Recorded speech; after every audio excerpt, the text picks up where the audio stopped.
Bad news for bubble tea lovers. The Ministry of Trade and Industry has updated that bubble tea stores are no longer under the list of essential services. As soon as this news was released, I received many photos of long human snake queues from my bubble tea fans trying to rush for their one last cup.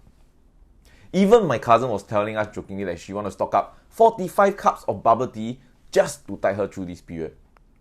Personally, I'm not a huge fan of bubble tea, but what I observed and noticed from this behavior are what struck me real hard. Why?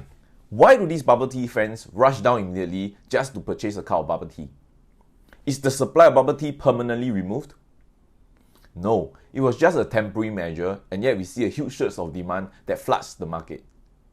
So you may ask, how does this scenario related to property market? First of all, let us take a look at China. After about 9 weeks long of lockdown order in China, it was reported that home sales, volume and prices rose immediately as soon as the order was lifted.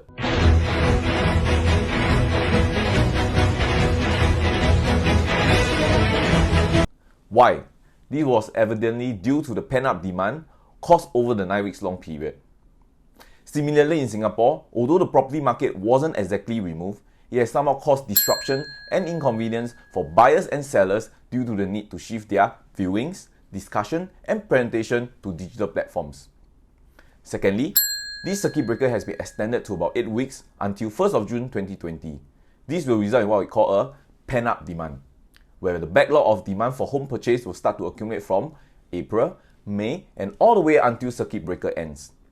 From the case study of China, these pent-up demands were gradually released, and we can see that home sales in China recover very quickly as soon as the authority allows the developer to open show flats and allow property agents to conduct physical viewings. So, what can we learn from this bubble tea situation? Number 1, demand cannot be removed, but can only be delayed. This saying was introduced to me when I was attending one of the webinars conducted by my company. So in this case, the bubble tea demands will not be removed just because of a new measure. Instead, this demand will be accumulated over weeks and resulting in what we call a pent-up bubble tea demand.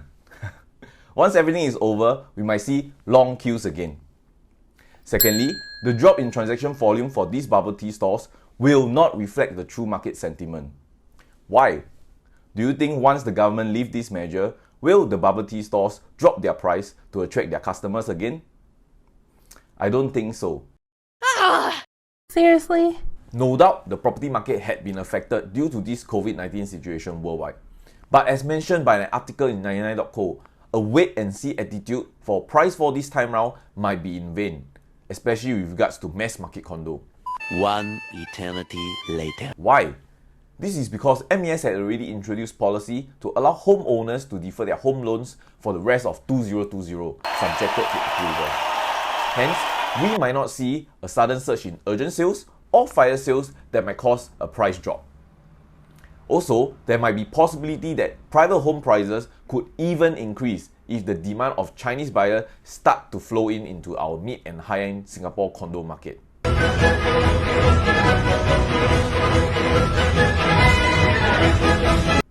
So, will Singapore follow the footsteps of China in both the property market as well as the bubble tea segment?